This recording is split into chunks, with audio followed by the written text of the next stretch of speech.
Euh, nous sommes le quantième aujourd'hui Le 9. Le 9 mai, nous sommes chez Henri et Anna Maria Grazia. Et oui, c'est le jour de l'Ascension dans le calendrier. Et notre frère Dimitri va nous partager sur l'identification. Et en fait, le Seigneur me montrait hier, il y a deux monts. Il y a le mont Sinaï. Le mont Sinaï, c'est là que Moïse a donné la loi. Et on voit le peuple hébreu qui a reçu la loi, en fait, et qui vit sous la loi, avec tous les commandements qui sont là. Et si on regarde Apocalypse 14, 1, il y a le mont Sion. Et le mont Sion, c'est celui duquel nous nous sommes approchés par Christ. Et c'est dans le mont Sion que Christ nous a conduits. Alors ici, le partage de Dimitri sur l'identification est très important. Parce qu'on ne peut pas être un pied d'un côté et un pied de l'autre. On ne peut pas être dans la religiosité, dans la religion et dans la relation. C'est impossible. Voilà, je te laisse la parole. Très bien. Donc, parce que l'étude avait été commencée dans le chapitre 1, 2, 3, ça m'avait dit. C'est ça, oui. Donc, dans l'identification avec Christ, elle avait été divisée en plusieurs chapitres. Alors il y avait le premier qui parlait du Fils de l'homme. Donc c'était comment Dieu était devenu homme sans perdre était devenu homme, mais sans perdre sa divinité. C'était le résumé. On parle du serviteur qui souffre. Dans ce cas-ci, c'était que sur lui a été mis l'iniquité, la rébellion et la culpabilité de nous tous. Et puis dans le chapitre 3, il nous parlait de l'ordonnance de l'échange divin. Et donc il dit qu'il a été châtié pour que nous ayons la paix et le pardon.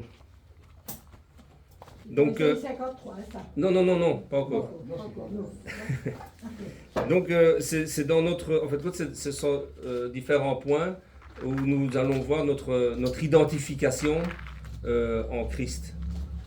Et donc je voulais vous parler aujourd'hui du chapitre 4 qui parle du châtiment à la paix. Et donc c'est là que je vous invite à prendre le chapitre d'Ésaïe 53, 5. Isaïe 53. Je ne sais pas si vous voulez ajouter quelque chose. Non, parfait, non. Tu n'auras pas là, parce que c'est au Nouveau Testament. C'est Isaïe quoi, 53. Ça va. Oui, je veux bien, merci. Peut-être que si quelqu'un l'a, quand quelqu'un l'a, de le lire. Hein? C'est le 53. Je lis. 53, 5, Odette, lis-le. Mais il était blessé à cause de nos crimes, écrasé à cause de nos péchés. Le châtiment qui nous donne la plénitude est tombé sur lui, et par ses meurtrissures, nous sommes guéris. Amen. Je le relis ici, pour Oui. ça tout le monde entendra ici. Isaïe 53 combien 5. 16. Mais lui, on parle de Jésus. Mais lui, Jésus, Yeshua, il était blessé à cause de nos transgressions, brisé à cause de nos fautes. La punition qui nous donne la paix est tombée sur lui, et c'est par ses blessures ou meurtrissures que nous sommes guéris. Très bien, merci. Donc peut-être quand même au niveau de l'identification, pour que ce soit bien clair, quand on parle d'identification, c'est le fait de devenir un. Comment est-ce que... Ça va. C'est à qui? C'est qui là? Non, Je sais pas. Alors, comment est-ce que... J'ai coupé mon truc. Oui. Coupez votre GSM. Coupez votre GSM si vous voulez bien, parce que sinon... C'est pas entier. Oui, donne bien. Il me semble que mettez-le en mode avion. Oui, voilà, parce que sinon, Oui, moi j'ai coupé. on va voir toutes les musiques. Donc ici, il s'agit de comprendre comment est-ce que nous sommes devenus un en Jésus et tout ce que nous avons obtenu par la mort à travers la mort de Jésus. C'est quelque chose qu'il faut, en tant que chrétien, il faut vraiment être conscient, c'est que le Seigneur a tout accompli par sa mort. Et donc, nous avons le fait de maintenant vivre un en lui, nous donne accès à tout ce qu'il a obtenu. Donc, pour en revenir à ce qui a été lu, donc c'est par ces meurtrissures que nous avons été guéris. Et là, donc, il faut comprendre que Dieu désire être avec nous, Dieu désire être miséricordieux. Et il désire nous pardonner. C'est la justice, c'est le fondement même de son trône. Il ne peut pas compromettre sa justice en pardonnant. Donc, en fait, compte, parfois c'est difficile à comprendre, mais Dieu, à un moment donné, il peut pas pardonner, sinon il ne reste pas juste. Sa justice prévoit que pour être juste, il doit le pécheur ne peut pas rester impuni.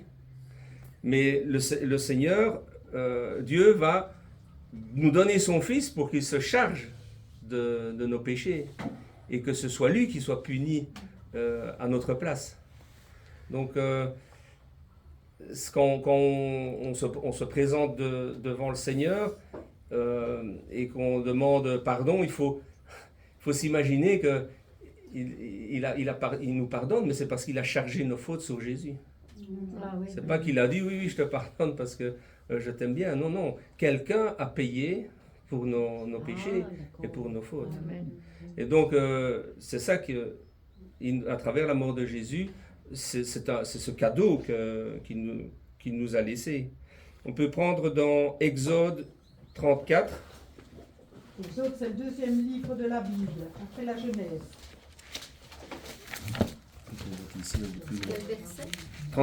C'est 34. Voilà, elle connaît sa Bible. Elle a été à bonne école, toi, Jacqueline. C'est moi qui l'ai dressée. Verset combien? C'est 34, le verset 5 à 7. Je l'ai. Lis-le. L'Éternel descendit dans une nuée, se tint là auprès de lui et proclama le nom de l'Éternel. Et l'Éternel passa devant lui et s'écria: L'Éternel, l'Éternel Dieu, miséricordieux et compatissant, lent à la colère et riche en bonté et en fidélité, qui conserve son amour jusqu'à 1000 générations, qui pardonne l'iniquité, la rébellion et le péché, mais qui ne tient point le coupable pour innocent, et qui punit l'iniquité des pères sur les enfants et sur les enfants des enfants, jusqu'à la 3e et à la 4e génération. Amen. Quand Jacqueline peut le relire? Oui, bien sûr. 34, 5, 7 maintenant. Puni. Non, pas puni. Elle est choisie et elle aime bien ça. Oui, mais combien tu dis? Isaïe. Oui. Exode. Exact. De 5 à 7, ma chérie. De 5 à 7. Après, ce qu'on va enlever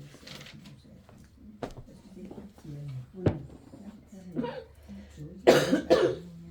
Le Seigneur descendit dans la colonne de fumée et se mit là, à côté de Moïse. Il proclama son nom. Le Seigneur, puis il passa devant Moïse en proclamant encore: Je suis le Seigneur, je suis un Dieu bienveillant et compatissant, patience d'une immense inoubliable bonté.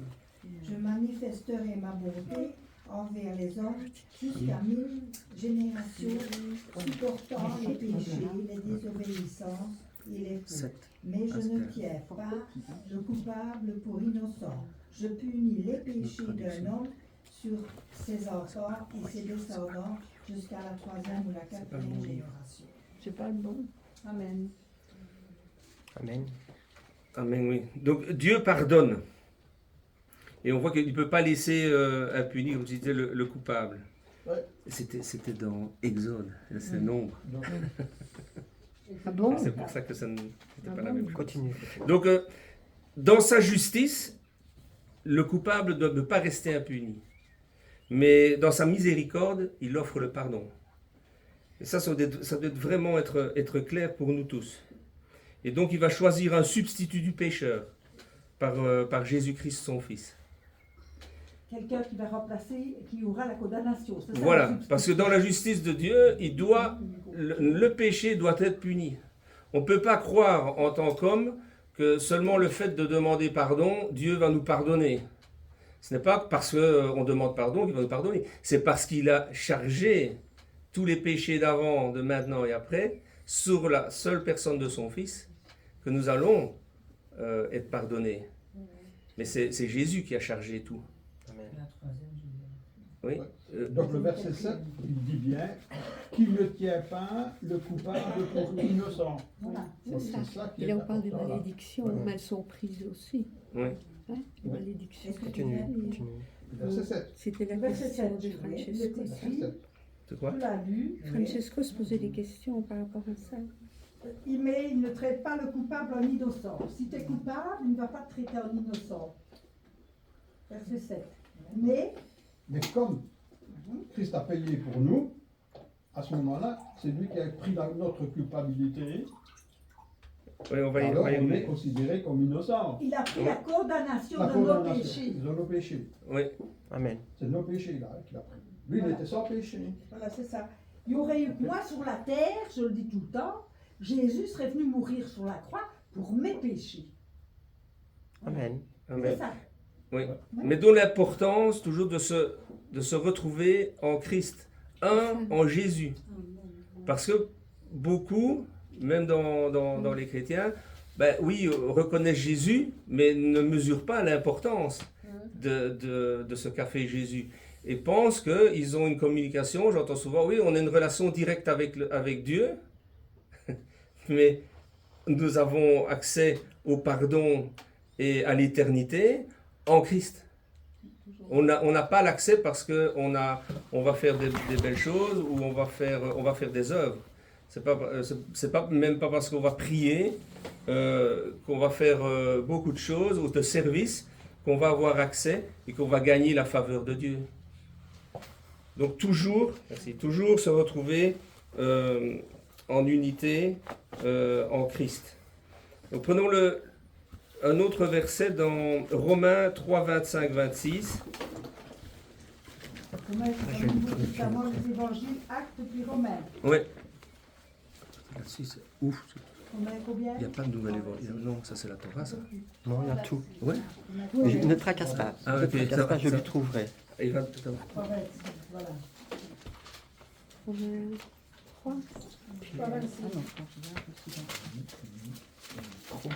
On peut commencer au verset, parce que c'est pas court.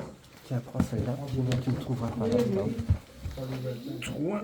Il faut que vous ayez commencé au 23. C'est lui qui. Attends une seconde, s'il te plaît, parce que je cherche ici. C'est 3. On peut tourner la page. C'est 3 que tu demandes. Oui, 3, 25. 25, Il 25. ne trouve pas. Tu veux m'ajouter ça, Mimi? C'est gentil. Ça va, c'est merci. Il est ici. Ça commence à lire. Commence un Qui petit le peu lit? avant. Commence un petit peu avant, c'est vrai. C'est qu'il y a- un- Ok, C'est 23. 23. Oui, 23. ça va. Cyril va le lire. Cyril va le lire. Allez, Cyril. C'est important ça. 23. Car il n'y a pas de distinction, tous sont péchés et sont privés de la gloire de Dieu. Et ils... ouais. C'est tout, non? Non. Et ils sont gratuitement justifiés par sa grâce, par le moyen de la rédemption qui est dans le Christ Jésus. C'est lui que Dieu a destiné comme moyen d'expiation pour ceux qui auraient la foi en son sang, afin de montrer sa justice, parce qu'il avait laissé impunis les péchés commis auparavant. Au temps de sa patience, il a voulu montrer sa justice dans le temps présent, de manière à être reconnu juste tout en justifiant Déclarant juste. tout en justifiant celui qui a la foi en Jésus. Amen. Voilà. On est arrivé. Je vais le Oui. lire à fond, hein. Suivez parce Mais que... ne comment. Attends, fini à propitiatoire. Oui. C'est expiatoire. Voilà. Donc, Arrête-toi là, 23, s'il te plaît. 23, je recommence. Oui. 23. Parce que les mots sont copiés. Oui. Voilà. Tous ont Expiatoire. péché. Oui. Ils sont privés de la gloire de Dieu. Gloire. Voilà. Je suis privé de la gloire de Dieu parce que je suis pécheresse.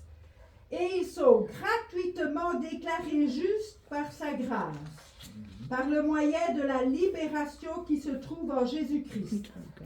C'est lui que Dieu a destiné à être par son sang Une Oui. victime expiatoire. C'est important le sang, hein. Par son Ouais, mais sang. ça- Une victime expiatoire. Une victime qui rachète, hein, c'est ça la victime Vas-y, expiatoire. vas-y, oui. C'est ça. Mais c'est- Voilà. Pour ceux qui croiraient. Il démontre ainsi sa justice, puisqu'il avait laissé impuni les péchés commis auparavant à l'époque de sa patience. Il la démontre dans le temps présent de manière à être juste, tout en déclarant juste celui qui a la foi en Jésus. Voilà. Oui, donc ici, moi, il y a beaucoup de choses importantes, mais dans notre identification en Christ, je veux mettre l'accent sur la victime, que Jésus a été victime propitiatoire. Oui. C'est très important, parce que dans l'Ancien Testament, le propitiatoire, c'était le seul endroit où, en fait, après les sacrifices, où l'homme pouvait rester sous la paix de Dieu.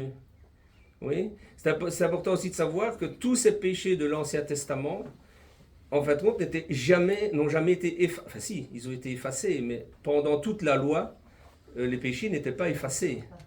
Donc les gens faisaient les sacrifices pour se mettre en ordre avec être couverts être lavés par Dieu une fois par an, mais tous ces péchés devaient être effacés. Et donc, par la mort de Jésus, Jésus est venu aussi racheter tous ces péchés qui ont été commis sous la loi. On n'a pas toujours la compréhension de cela.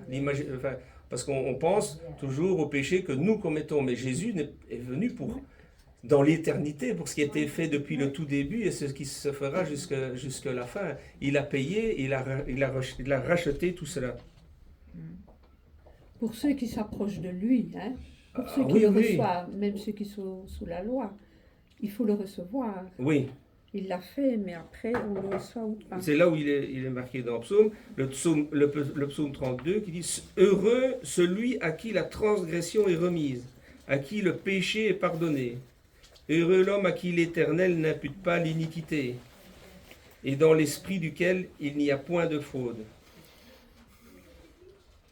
Donc, heureux l'homme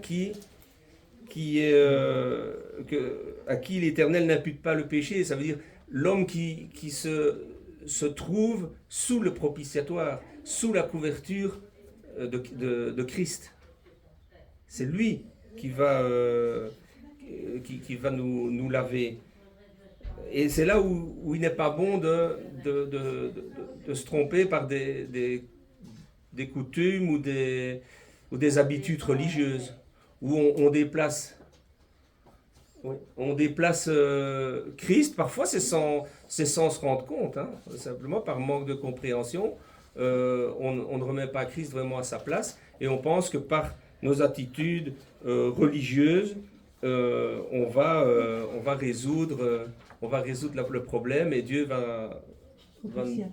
Ah, ok. Oui, c'est parce que moi j'ai une Bible anglaise, mais je la lisais à mes enfants. Des fois c'est difficile de comprendre, mais dans l'Ancien Testament, il y avait l'arche de l'Alliance, elle était portée, et au-dessus il y avait un couvercle, où il y avait deux anges qui se faisaient face à face, et quand Dieu descendait et parlait avec Moïse, c'était là. C'était dans le lieu très saint, quand c'était dans le tabernacle, et puis c'était dans le lieu aussi très saint, ça veut dire 3 fois saint, dans le temple. Voilà. Et alors, c'est pour ça qu'on dit que Jésus est notre victime propitiatoire, parce que ce couvercle-là s'appelle le propitiatoire, c'est le couvercle de l'arche. Et propitiatoire, ça veut dire qu'il nous rend Dieu favorable, propice. Vous comprenez? C'est pour ça que j'aime bien toujours de vous montrer un peu, pour visualiser. Voilà. Donc, Il devrait avoir une bonne Oui, mais maintenant, le donc... souverain sacrificateur, donc venez déposer du sang ici, donc au milieu, là, entre les deux chérubins. Voilà. Et donc c'est là que quand le sang a été déposé, alors on pouvait considérer que Dieu avait pardonné, donc l'homme était favorable, propice à Dieu. Donc Dieu avait porté un regard favorable sur l'homme, sur les humains, sur le peuple à ce moment-là. Et donc ici, maintenant, Jésus, lui est venu couvrir, mais remplacer, c'est par son sang. Là, c'est plus le sang de l'animal, mais c'est le sang de Jésus qui est venu remplacer et la couverture. Une fois pour Donc, Une fois pour toutes. Jésus a dit, oui, Jésus avait dit, détruisez ce temple et je le reconstruirai en 3 jours. Et il est dit qu'il parlait de son corps, de sa mort, en fait. Donc, autrement dit, ceci est dans l'Ancien Testament, comment il pratiquait. À partir de Jésus, maintenant, il faut considérer son œuvre, son sacrifice. Lui qui est la victime expiatoire, l'agneau parfait, qui maintenant, bien sûr, tout ce qui est dans l'Ancien Testament n'a plus de raison d'être, puisque maintenant on doit considérer l'œuvre de Christ. Oui. pour ceux qui l'ont reçu. Oui, bien sûr, oui, c'est ça. C'est Il Pour a ceux pas qui de- l'ont pour reçu. ceux qui Il ont a Parce pas que- reçu. de raison d'être Voilà. pour les juifs qui n'ont pas reçu Yeshua. Hein. Donc il faut vraiment accepter la mort expiatoire de Christ afin que nous recevions la paix de Dieu. Oui. C'est pas seulement vraiment penser que c'est Christ qui est revenu, qui en fait compte, ça c'est la loi. Maintenant nous sommes sous la grâce et c'est Christ qui est notre propitiatoire. Oui, c'est par son sang. Et j'aimerais bien, dans l'identification, il y a quelque chose qui est important, c'est qu'est-ce que c'est l'identification? Mais il dit Euh, tantôt être un. Le problème commence, donc dans le jardin d'Éden, ça on le sait, mais le problème c'est quand l'espèce humaine a choisi sa propre volonté, C'est ça. le fait de marcher par ses propres voies, le fait de se détourner des voies que Dieu a données.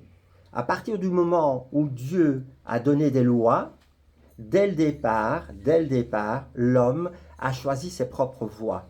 C'est ça le péché. en Christ, fait, hein. pendant toute sa vie, pendant tout son ministère, va dire « Pas ma volonté, Père, mais ta volonté ». Donc l'identification, comme Dimitri nous explique, commence par « Ce n'est plus ma volonté, Père, c'est ta volonté dans ma vie ». Mais alors, est-ce que je suis capable d'accomplir la volonté de Dieu dans ma vie? Sans Christ, non. Merci. Donc nous avons été justifiés, acquittés. Si nous sommes acceptés et nous avons le droit d'être dans la présence de Dieu.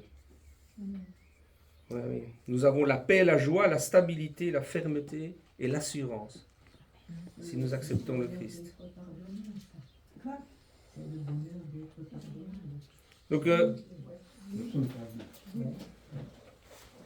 Donc, on va reprendre Ésaïe 53. Romeo, Anne-Marie, elle doit être rentrée pour 6h30. Oui, ben, Oui, le Oui, train oui, de oui, temps, oui, oui, 6h30. hein. Oui, 6h30, on l'aura même empaqueté.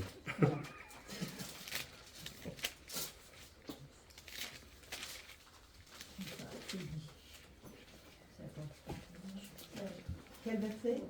Le 53, le verset 10. 10, oui. Quand quelqu'un là, vous le lisez tout de suite, hein, pour ne Allez, pas... lise, Marie-Thérèse, si tu l'as. Vas-y. Il a plu à l'Éternel de le briser par la souffrance, après avoir livré sa vie en sacrifice pour le péché. Il verra une postérité et prolongera ses jours. Et l'œuvre de l'Éternel prospérera entre ses mains. Oui, l'Éternel a fait de l'âme de Christ sur la croix une offrande de culpabilité. Donc,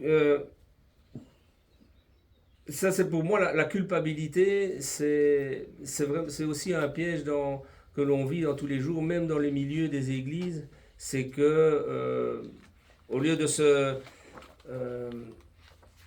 comment expliquer?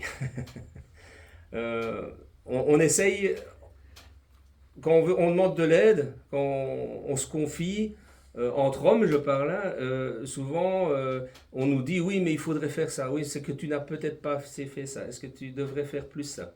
Et donc on ne fait que se culpabiliser toujours plus. Et on cherche par nos propres forces et on retombe à nouveau dans du charnel et en fin de compte on oublie que à nouveau que Christ, par sa mort, a tout accompli. Et donc on tombe dans ce piège de la culpabilité, alors que le Christ a été offrande de culpabilité. Il a payé pour tout ça. Je voudrais prendre aussi le passage dans 1 Pierre 4, 12 et 13. C'est pas dedans, mais attendez. L'Apocalypse, tout bout. C'est pas grave, hein, tu le vois si tu veux, frère. Pierre 4. Ce que je vois ici dans tout ça, c'est que et c'est tellement facile quand le Seigneur il nous pardonne, mais facilement. Mais parfois, je vois qu'on a nous-mêmes plus difficile de nous pardonner nous à nous-mêmes. Dieu nous pardonne facile. On lui demande pardon, il nous pardonne. Mais parfois, le travail, c'est fait en nous parce qu'on pense qu'on ne mérite pas être pardonné par nous-mêmes. C'est ça, parce qu'on ramène tout à nous. Hein. On ramène tout à nous, à ce qu'on pourrait faire, alors qu'il n'y a rien à faire. La différence, c'est que quand le Seigneur il nous pardonne, c'est lui qui vient nous nettoyer de toutes ces blessures-là et de tous ces chagrins qu'on a dans le cœur. Le Seigneur il nous nettoie. Il nous aide à nous pardonner nous-mêmes. Oui. Mais je pense qu'il y a aussi c'est un truc très subtil, c'est qu'il l'a déjà fait. Amen. Et il faut vraiment arriver, demander au Seigneur, demander d'avoir cette révélation que tout a déjà été fait et qu'on n'a rien à supporter. Parfois c'est difficile, hein? Moi, combien de fois est-ce qu'on m'a déjà dit « Ah mais demande au Seigneur de te fortifier. » Oui, mais il faut surtout être conscient que je suis déjà libre, que toutes les blessures, toutes les difficultés, tout ça est déjà réglé dans l'éternité. Et que ce qu'il nous reste à faire, c'est à chercher le Seigneur et surtout être dans la vérité, dans sa parole, et toute chose œuvre pour bien. Parfois, c'est des choses, c'est en nous forçant à vouloir résoudre certaines situations que les choses se compliquent. Et plus on veut résoudre, plus on veut apporter de nous, et plus les choses se compliquent. Alors que si on était dans le repos éternel, les choses, et dans une confiance, et avec une foi complète et totale, on ne passerait pas par ces problèmes. On ne ressentirait pas ces problèmes. Tu sais. Mais chaque fois qu'il y a un petit coup de charnel qui rentre, on rebat de nouveau les cartes et on est reparti. Moi, je vois comme une image, là, comme que si on a un grand sac là, et dit c'est ma culpabilité, c'est mes fautes, c'est là. C'est ma honte. Oui, et alors le Seigneur, il veut dire donne-moi. Oui, Seigneur, je sais que tu peux l'amener, mais je l'ai quand même parce que c'est mon châtiment. C'est bien fait que je. Et on ne les donne pas. Le Seigneur veut que nous on soit allégés et qu'on peut lui donner tous ces charges pour que nous on puisse marcher librement en lui. C'est tout. Mais il nous a déjà donné la solution, mais c'est à nous de faire le pas. Lui, il a tout donné, mais il manque que nous, on les donne à lui. Merci. Mais pas plus tard qu'hier, et je dirais c'est plusieurs fois par semaine, combien de fois est-ce qu'on dit ou on nous dit, mais ne te tracasse pas, repose-toi dans le Seigneur. Alors souvent, ce repose-toi dans le Seigneur, c'est un petit peu le petit mot qu'on dit pour dire, ouais, je ne sais pas trop quoi dire. Et en fait, il n'y a rien à dire. Mais repose-toi dans le Seigneur, ça veut tout dire et ça veut rien dire. Parce que ça veut dire quoi, se reposer dans le Seigneur? Laisser tout pour le Seigneur. C'est faire sa volonté. Laisser tout pour le Seigneur. Oui. Attends. Lui faire confiance. C'est quoi lui faire confiance? C'est quoi faire sa volonté? Et Sidonie, qu'est-ce que tu as dit toi? Laisser tout pour le Seigneur. Et laisser tout. C'est quoi? C'est quoi lui faire confiance? C'est quoi faire sa volonté? Il se charge de tout. Choisir de ne pas apporter. Ça, je vais vous dire que c'est encore extérieur. C'est quoi s'abandonner? Nicole me disait toujours, je disais lâche. Mais comment on fait pour lâcher? Mais on lâche. Comment on fait pour lâcher? On lâche. On lâche en lâchant. C'est quoi le repos? Ce que Dimitri est en train de vous partager, c'est le centre même de la vie en tant que fils et fille de Dieu. Si vous n'avez pas la révélation de l'identification, vous serez toujours dans le faire ou dans peu importe. Identification totale. C'est important que, justement, écoutez, essayez d'écouter et peut-être moins intervenir, mais d'abord écoutez ce que Dimitri vous partage et demandez au Seigneur de vous montrer c'est quoi l'identification. C'est quoi le repos? C'est quoi, Georgette? Un petit témoignage par rapport à ce que, Oui. ce que Dimitri dit, c'est-à-dire que, comme j'ai dit... Yo, ma chérie, on t'entend pas. Ah oui, le micro ne t'entendra pas. Hein. J'ai essayé par mes propres forces d'être parfaite, quoi, d'y arriver, je n'y arrivais pas. Et j'essayais le lendemain, ça a duré 15 jours. À la fin, je dis, je n'en peux plus. Alors je dis au Seigneur, mais oui, j'ai une vision de Jésus sur la croix, et je dis, mais tu l'as fait pour moi. Tu l'as fait pour moi. Mais de tout mon cœur, je dis, tu l'as fait. Et au moment où j'ai dit ça, j'ai reçu l'amour de Dieu. Amen. Un océan qui débordait en moi, et j'étais dans le repos. Donc ce que tu dis... Et tu as vécu le repos comment? Explique-moi. J'avais 11 ans, ouais. Tu as reçu l'amour de Dieu. Donc le repos, c'est quoi? Oui, et bien moi j'ai reçu comme un océan qui entrait en moi. Oui. Mais alors, tu as un problème devant toi. Comment est-ce que tu vis le repos? Tu as la maladie devant toi. Je me confie dans le Seigneur. Comment on se confie? Excuse-moi, mais il faut gratter plus loin. Oui. Comment on se intéressant. confie? Comment on se confie? Mais Seigneur, tu l'as fait. Comment je peux dire tu l'as fait? Qu'est-ce que je regarde? Voilà, si j'entends quelqu'un qui me dit on a prié pour moi, pour la guérison, et j'ai encore mal. Mais bon, le corps est là, excuse-moi, la douleur est là. C'est justement, je parlais des péchés, Oui, mais c'est exactement la même chose. On ne peut pas séparer le salut de la guérison totale de tout le corps. C'est quoi le repos? Et de l'âme. Eh bien, j'ai fait confiance dans le Seigneur qu'il avait tout accompli. Il l'a fait pour moi. Est-ce que tu... Oui, j'entends. Je crois que ce n'est pas c'est rien fait. C'est rien fait. C'est laisser le Seigneur le faire pour nous à une place. C'est seulement dire, ben, Seigneur, je ne sais rien faire. De toute façon, je ne peux pas le faire.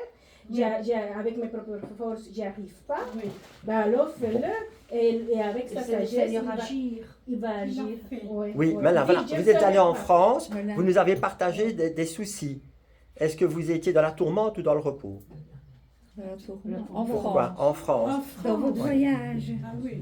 À cause de quoi? Donc, en fait, la circoncision du cœur,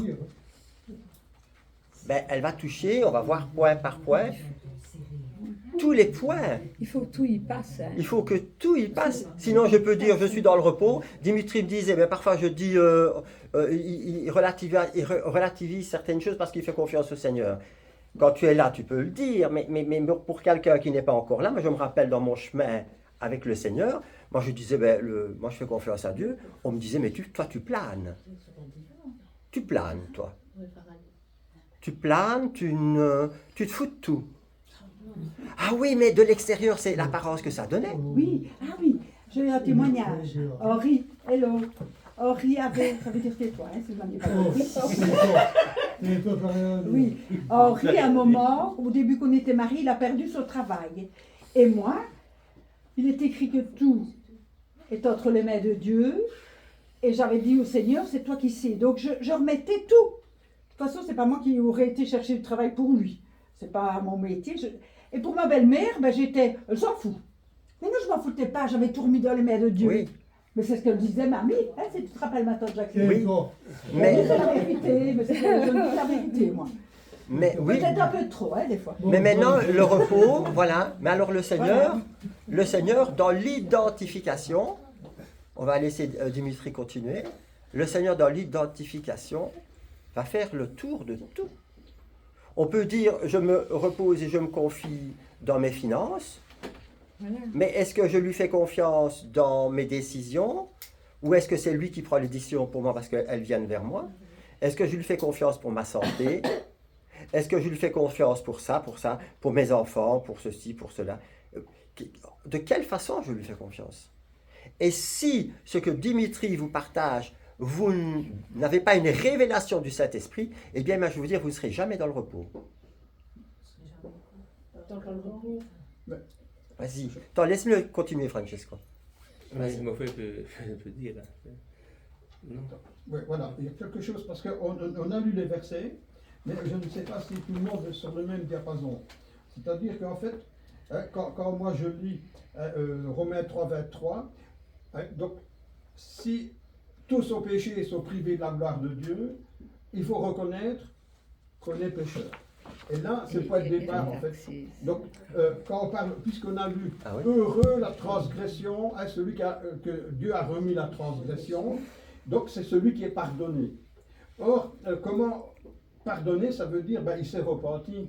Comment est-ce qu'on repentit? Il faut, le repentir, c'est un changement. Un changement d'abord au niveau de la mentalité, où on reconnaît son péché. Mais on ne parle pas du salut, hein. Attends. Ici, après, on parle à ce moment-là d'identité, parce qu'on est passé des ténèbres à la lumière. Alors d'abord, on est dans un état de ténèbres, puisqu'on a besoin de la repentance, on a besoin de passer donc, au niveau de la pensée, de reconnaître qu'on est pécheur, c'est un changement, parce qu'avant on ne le savait pas. Et puis, le deuxième changement, je suis en remords par rapport à ça. Parce qu'avant, j'étais tout cool, mais je ne savais pas. Et c'est une victoire. L'apôtre Paul dit... Mais il ne faut pas s'éloigner. Attends, je termine. L'apôtre Paul dit... la tristesse selon Dieu conduit à la repentance. Donc voilà, il faut passer par ce stade-là de repentance. Et puis alors, après, il faut passer par le stade au niveau de la volonté. Je passe d'un état où je me trouvais avant, avec toutes sortes de choses, mais dont je ne tenais pas compte de Dieu. Maintenant, toute ma vie, Dieu est présent. Et je tiens compte de Dieu. Je dis, Seigneur, maintenant que ta volonté se fasse. Alors, mon identité a changé. J'étais fils du diable, et maintenant je suis fils de Dieu, parce que je remets tout entre les mains de Dieu, et le Seigneur m'a passé d'un côté à l'autre. Mais ici, on est d'accord qu'on ne parle pas, on ne remet pas en cause le salut. On ne remet pas en cause le salut. On remet, et être fils de Dieu ne te donne pas directement droit à une vie de réussite. Mais c'est ça donne, oui, mais je veux dire, mais ce que je veux dire par là, c'est que tu dois arriver à l'identification pour être dans le repos et comment dire, et te sentir vraiment dans les mains de Dieu. Mais ce qui est important ici dans ce qu'on parle, c'est pas avoir une position par rapport à si une personne est sauvée ou n'est pas sauvée, c'est comment la personne vit dans le repos du Seigneur. Et notre besoin est de reconnaître le châtiment de Jésus. Ce que Jésus a fait pour nous, au lieu de qu'est-ce que moi je peux faire. À partir du moment où on est conscient de ce que Jésus a fait et que Jésus a tout accompli, eh bien, nous sommes dans le repos. Nous sommes dans le repos. Et ce n'est pas dire, oui, je reconnais qu'il est mort pour mes péchés, que je suis pardonné. Non, non, non, non. Parce que ça, c'est de nouveau, on revient à, oui, il est mort pour mes péchés, il nous a pardonné, j'ai la vie, j'ai le salut. Mais si je veux être dans le repos, dans ma vie de tous les jours sur terre, là, je dois faire un pas supplémentaire et vraiment reconnaître que tout, il a été chargé de tous les péchés, de tous les maux, de tout ce qu'on peut imaginer à cet instant-là sur la croix. Pour des malédictions, pour tout l'Ancien Testament et tout ce qui est à venir. Et si on n'est pas conscient de ça, c'est très difficile de vivre dans le repos. Je sais bien, mais à 6 heures tu écoutais, sinon je te mets dehors avec une petite. Okay? On sait bien l'heure, à 6 heures on s'arrête, on mange à bout et on te ramène, ok? Ah oui, c'est ok ça. Oui, je sais bien, mais ne t'inquiète pas, écoute maintenant, profite. Oui, vas-y. Si tu n'as pas le droit de manger, on te fera une assiette comme ça, avec un gâteau comme ça, et tu le mangeras toute seule chez toi. Bon, est-ce qu'on peut prendre le passage 1 Pierre? Oui, 1 Pierre. 1 Pierre 4, 12, 13. 1 Pierre 4, 12 et 13. Vas-y, vas-y. Je m'occupe de ça. Mais ça va. C'est pas devant. Tu l'as quand Jacqueline, tu peux lire, hein? Quand je vois ça, il faudrait presque que je vois les... Ah, c'était la fin. Tu lis? Elle peut lire maintenant, Jacqueline? Oui, bien sûr. C'est pour... Attends une seconde. 1 Pierre 4, combien 4, 12 et 13. 1 Pierre 4. 12, 13. 12, 13. Merci. 1 Pierre 4, 12 et 13. Attends, Jacqueline, tu lis Elle cherche. Là, ici. 12, et puis il faut tourner la page. Oui.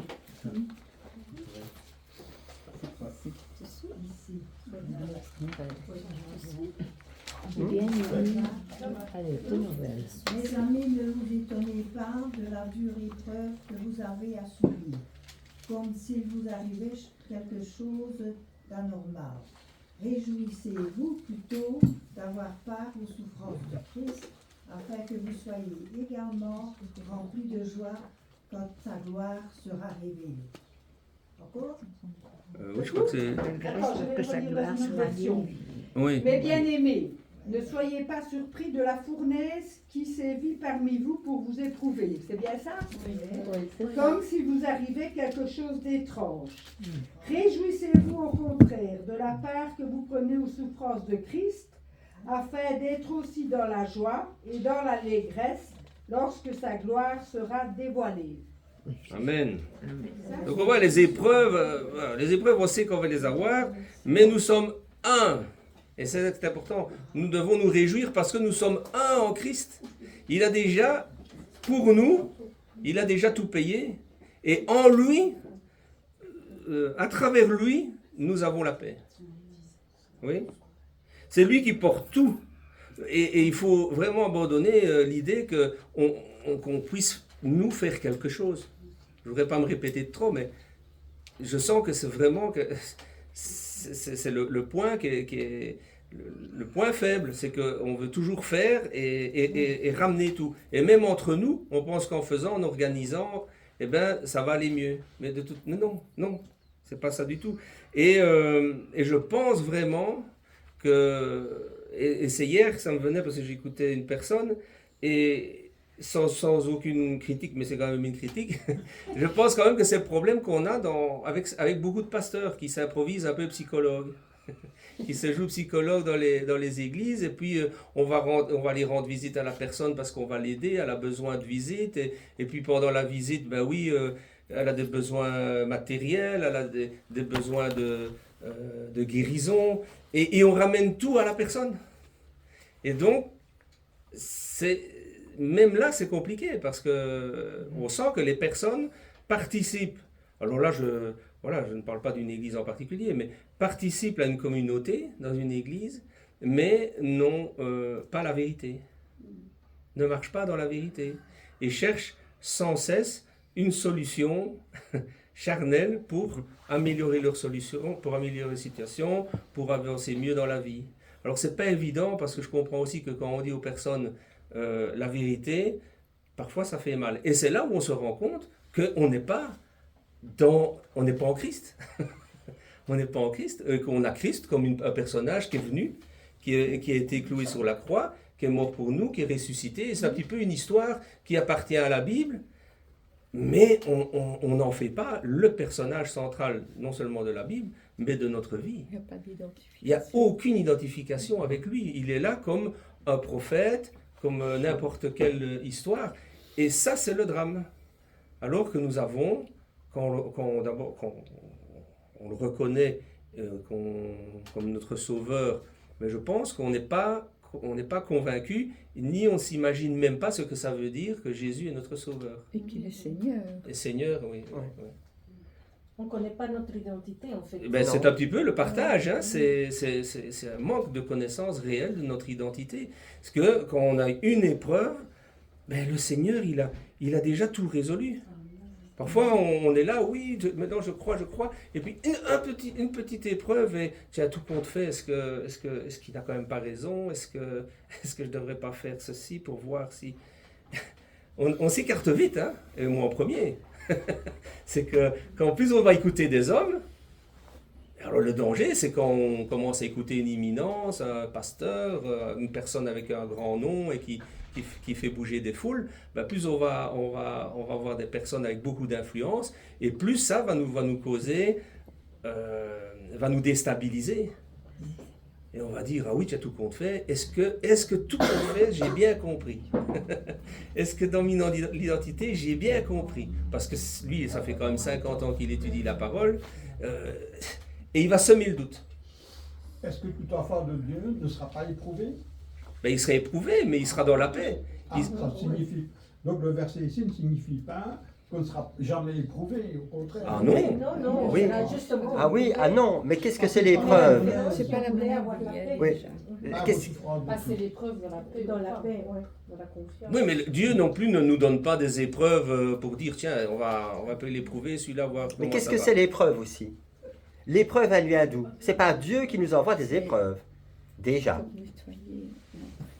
Oui, La Bible dit, vous convoitez, vous attirez à vous et vous tombez dedans. Donc c'est pas Dieu qui va dire, ah ben lui, je vais lui casser le bras. Je pense Comme que ça. les tentations, ils sont venues de Satan, mais les épreuves, ils viennent de Dieu. Oui. Non, les épreuves ne viennent pas de Dieu. Non. Non. On est éprouvé dans toutes choses. Mais ça dépend ce qu'on appelle épreuve. Oui, Alors, ça. bon, les épreuves, en fait, c'est ce qu'on disait tout à l'heure, on a deux miroirs devant nous. On a Christ qui est la lumière qui nous libère, qui nous éclaire, et on a Lucifer, Satan qui est un miroir aussi. Satan et Lucifer ne peuvent montrer que ce qu'il y a chez nous. Donc en fait, on attire à nous l'épreuve de ce qui est en nous. Si j'ai peur, eh bien je vais me retrouver toujours dans des situations de peur. Tant que cette peur n'est pas passée par la croix, et où elle soit éclairée par la croix, ben, je n'ai plus peur. De quoi est-ce que j'aurais peur? Donc ce n'est pas Dieu qui envoie les épreuves. C'est nous. C'est nous-mêmes dans notre manière de fonctionner. Attention, Job, c'est la première alliance, on ne sait même pas, on va souvent rechercher Job. Job, c'est même avant la première alliance, et on va toujours rechercher, c'est vrai, rechercher Job comme un exemple. Job n'est pas un exemple, nous sommes sous la grâce. Donc il faut faire attention quand on parle d'identification. Je vous ai dit, avant que Dimitri ne partage, on a deux montagnes. Le Sinaï, c'est la loi. Job, c'est la première alliance. Et on ne sait même pas l'alliance qu'il avait, puisqu'elle n'est pas définie. Et nous, c'est la montagne de Sion. Et ce qui est important, c'est, puisque nous sommes la montagne de Sion, nous sommes, Apocalypse 14, 1, nous sommes Christ. Alors comment vivons-nous ce Christ? J'ai une épreuve, je regarde l'épreuve, comment? Dans la première alliance, c'était très simple. Ceux qui ont murmuré contre Moïse, la terre s'est engloutie devant eux et ils ont été engloutis. Eux, leurs femmes, leurs enfants, leurs troupeaux, et ils ont... Hop, la terre s'est ouverte et s'est refermée. Murmurer contre Dieu, c'est quoi? C'est, j'ai une épreuve devant moi, murmurer contre Dieu, c'est ça. Et la tentation est facile, hein? J'ai une épreuve devant moi, mais Seigneur, qu'est-ce que j'ai mérité encore pour vivre ça? Pourquoi est-ce que ça m'est arrivé? Pourquoi est-ce que ça m'est arrivé à moi? Ben oui. Seigneur, j'ai entendu quelqu'un qui me disait, une femme qui me disait, et lui, ce garçon-là, tu t'imagines? Il allait à l'église depuis tout petit, il chantait dans la chorale, il jouait même d'un instrument, et il a attrapé une maladie, sa femme l'a quitté, et il est dans un lit, il est en train de mourir. La victimisation. Donc, il faisait tout ça pour Dieu, ou tout ça pour un système religieux. Mais qui ne connaissait pas. Est-ce que c'est Dieu qui a fait qu'il a vécu tout ça? Non. Non, mais tu crois parfois Dieu. Mais Jésus dit, C'est Dieu qui n'était pas libre. mais si vous ne vous repentez pas, vous périrez tous de même, comme ceux avec dont la tour de Siloé est tombée sur eux, etc. Voilà. Alors après, moi je préfère... de s'assurer. Oui, mais la repentance... Mais elle est faite une fois pour toutes, hein, Francesco. La repentance, elle est faite une fois pour toutes. toutes. C'est pas tout le temps revenir tous les jours, est-ce que j'ai pas perdu? Elle est faite, point final. L'éternité est avec Dieu.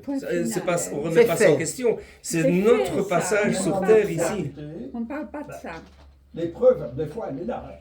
Oui, mais bon, eh bien, elle est là. Eh bien, elle est là. Et alors? Pour nous montrer une part de nous qui doit encore être libérée par Christ. Que votre épreuve, toute épreuve soit un sujet de joie. doit être encore travaillé pour le Alors comment je regarde l'épreuve? Alors c'est pas je me réjouis d'avoir des épreuves. Je n'ai pas dit ça. Ne dites pas, Roméo a dit, ah, réjouissez-vous, cherchez les épreuves. Non, c'est pas ça. Mais quand je suis en Christ, identifié à Christ, je regarde non plus l'épreuve, mais la solution. C'est Christ. La solution, c'est Christ. Qui va nettoyer notre Qui va nettoyer l'épreuve. Et notre cœur, nous montrer ce qui cloche encore. Je regarde la solution.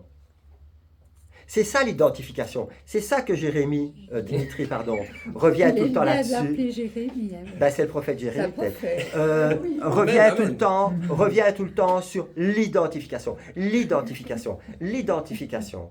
On peut aller toute notre vie dans des systèmes où on va parler de Christ, mais si vous n'êtes pas identifié à celui qui est le centre de la parole de Dieu, le centre, Christ, il est le centre. Il est le centre de l'univers. Tout a été fait par lui, pour lui et en lui. Waouh! Tout. Tout ce qui existe.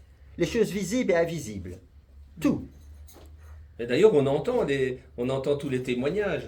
Donc ce sont des témoignages à des moments bien précis, mais c'est là où on peut voir l'œuvre de Christ dans les vies. Alors, pourquoi à des moments bien précis et pas tout le temps? C'est parce que dans les autres moments, on manque de foi, on manque de conviction, on manque de quelque chose. Mais Jésus est bon et nous, à certains moments, intervient et alors là on donne des témoignages. On dit, on a vu le Seigneur intervenir dans notre vie. Ben voilà, mais le Seigneur il veut intervenir tout le temps dans notre vie. Donc il faudrait avoir cet état vis-à-vis de Christ tout le temps dans la journée, dans toute sa vie. L'épreuve n'est-elle pas là? Alors l'épreuve n'est-elle pas là pour nous rendre encore meilleurs et ressembler plus à Christ? Oui, mais attention, je ne dirais pas meilleur. Non, parce qu'en fait, alors là, ça veut dire si l'épreuve peut me rendre meilleur, ça veut dire que Christ n'a pas tout accompli, donc il n'est pas parfait. Moi, je disais meilleur dans le sens de se retourner. Ah, c'est-à-dire que réaliser le Christ qui est en nous. C'est réaliser celui qui est en nous, parce que nous sommes appelés à être Christ. C'est ça. C'est réaliser qui nous sommes, réaliser notre identité. C'est pas la même chose. Moi, si je me trompe, si je me trébuche, etc., je ne demande pas pardon à Dieu. Vous savez pourquoi? Parce que Dieu m'a déjà pardonné et il me montre en quoi je me suis peut-être trébuché. Voilà. Eh bien, je dis, Seigneur, aide-moi à ne plus le faire. Mais je suis déjà pardonné. Christ a payé pour les péchés. Mes péchés passés, présents et futurs. Waouh! Il y a toujours une culpabilité qui reste et qui est une fausse culpabilité. Elle veut rentrer, je la ramène? Ou je vais la ramener moi. Ça te prend par l'eau, Elle est patiente. Elle stresse. Oui, elle est priez pour elle. On va prier. On va prier pour toi, on va plus part. Ah, mais tout de suite. Attends, elle ne comprend pas, elle se prie pour elle. Elle croit qu'on va faire tout de suite. Ça va trop vite là. On va t'installer, t'inquiète pas. Là, assieds-toi, ma chérie. Là. Il n'y a pas 5 minutes? Viens ici. Seulement finir Allez, avec... les prières. 5 minutes. Un peu attendre 5 minutes. 5 minutes, oui. Oui, qu'on finisse avec le dernier. Oui, allez, passage. le dernier. 2 minutes. Donc on prend le dernier passage dans 1 Corinthiens 10, 13.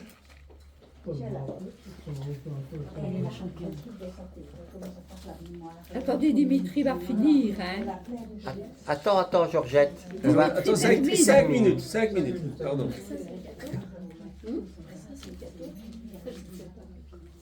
Oui, on va seulement pour finir.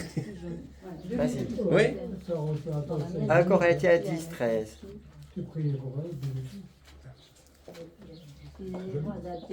C'est le livre? 10, 13. Ou si quelqu'un là. On le connaît tous, hein? Pour elle, c'est trop d'informations d'un coup, elle est au-dessus, mais ça ne fait rien. Oui, non, c'est pas grave, ça. Le Seigneur sait. 1 Corinthiens 10, 13. Quelqu'un là? Oui. Aucune tentation ne vous est survenue qui n'ait été humaine, et Dieu, qui est fidèle, ne permettra pas que vous soyez tentés au-delà de vos forces. Mais avec la tentation, il préparera aussi le moyen d'en sortir, afin que vous puissiez la supporter. Amen. Voilà. C'est bien la preuve, frère, que les tentations, elles sont humaines et c'est pas Dieu qui les envoie.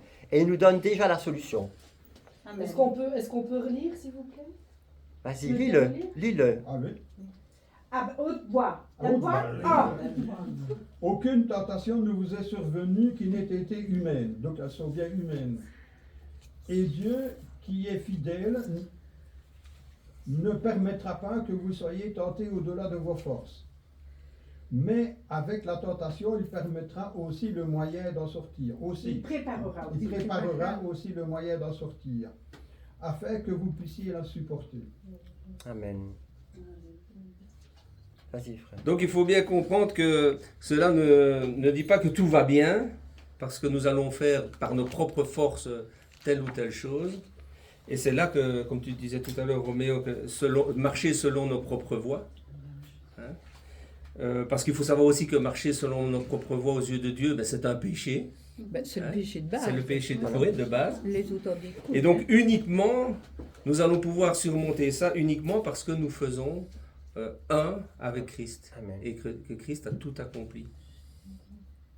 Amen. Amen. Parce que les personnes pointent souvent, je sais pas, moi j'invente, j'ai menti, j'ai fait ça, j'ai fait ça. Le seul péché de base, c'est de marcher en dehors de la volonté de Dieu. C'est ça qui a généré la chute, c'est le seul péché. Hein. Les autres, ce n'est que des conséquences. Et tout le reste, c'est cette manière de fonctionner qui continue. L'humanité continue à choisir sa propre voie. Même les chrétiens. Hein. Même, enfin, voilà, les gens religieux, on va dire comme ça. Et quand on a compris l'abandon, ça veut dire non plus ma volonté, Père, mais ta volonté dans ma vie, pardon.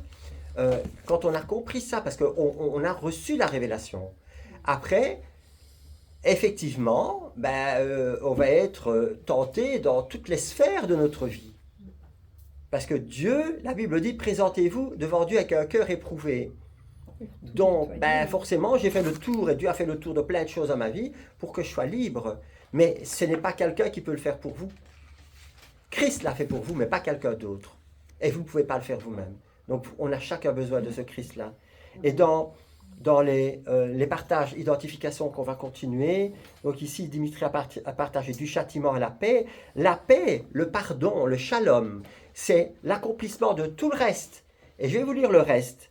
Du péché à la justice. Donc, une fois pour toutes, ou bien vous êtes pécheur, je ne suis qu'un pauvre petit pécheur sauvé par grâce. Amen, alléluia.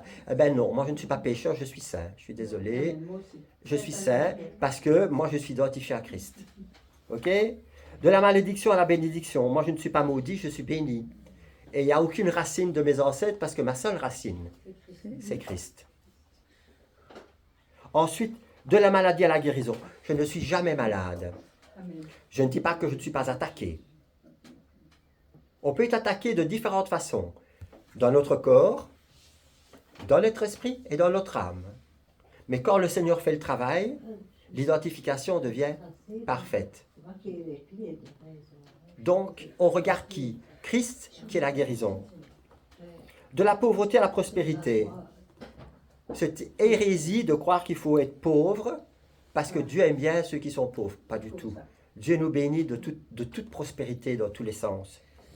Du rejet à l'acceptation. Est-ce que vous avez déjà été rejeté? Moi, j'ai été rejeté par ma famille, par mes amis, j'ai été trahi par tout le monde, mais pas par Christ. Oui, ça c'est vrai. Et c'est ça qui m'importe. Ensuite, de la mort à la vie. J'étais mort et je suis venu à la vie. Et j'ai dit un jour à mes parents, à ma mère, parce que mon père est décédé, maman, papa et toi, vous m'avez donné la vie, mais Christ m'a donné la vie. La vie. La vie éternelle. Et c'est le plus important. C'est ça qu'il faut regarder. Enseveli et ressuscité. Vous mourrez avec Christ, vous ressuscitez avec Christ. Après, il faut vivre la vie du ressuscité. Et pas la vie du noyé. Et pas la vie du noyé ou du mort. Ça change tout, en fait. C'est ça. Voilà, c'est ça. Ça change tout. Moi, de la mort, je continue, je termine juste ça. De la mort à la nouvelle naissance. La nouvelle naissance. Comme le Père m'a envoyé, je vous envoie. Tout le monde. Pas uniquement ici, nous deux, parce qu'on est en train de vous partager quelque chose. Tout le monde. Dieu envoie tout le monde. Un royaume de sacrificateurs, nous sommes tous appelés à réconcilier le Père à travers le Fils. C'est notre rôle. La sagesse secrète et cachée de Dieu, ben oui. La Bible dit que toutes les choses qui étaient secrètes sont révélées à qui? À nous, ceux du temps de la fin. Les fils et les filles. Parce que ce que je sais aujourd'hui, il y a 10 ans, je ne le savais pas. Alors quand on dit les pasteurs des anciennes générations, etc., mais excusez-moi, c'est comme si vous prenez les premiers ordinateurs et maintenant un iPhone. Vous savez qu'un iPhone est plus complexe que le premier vaisseau qui est allé sur la Lune. Eh bien, les anciens pasteurs, c'est la même chose. Ils avaient une connaissance qui était cachée. Et plus on avance, plus elle nous est révélée. Le premier obstacle, c'est l'ignorance. Donc si vous n'apprenez pas et que le Saint-Esprit ne vous révèle pas la parole de Dieu, eh bien on est ignorant de ce que la parole de Dieu dit. Et ça conduit à quoi? À l'incrédulité. Je ne peux pas savoir et connaître quelque chose qui ne m'a pas été révélé. Alors, la foi doit être confessée, bien sûr. Moi, je parle de Dieu tout le temps. Je ne saurais pas, Laurence peut te le dire, je peux aller la coiffer, etc. À un moment donné, ça va ramener à Dieu de différentes façons. Parce que Dieu est ma vie. Il est le centre de ma vie. Et la recette des Romains, le livre des Romains. Voilà. On ne doit plus se sentir honteux, ni s'excuser, ni ne plus tomber dans ce piège de penser que c'est notre faute. Non, c'est de culpabilité. Parce que le Seigneur, il nous a recouverts de sa justice. Dieu nous a recouverts de sa justice et Jésus de nouveau a tout accompli. Et c'est là-dessus qu'il faut avancer. Amen. Amen.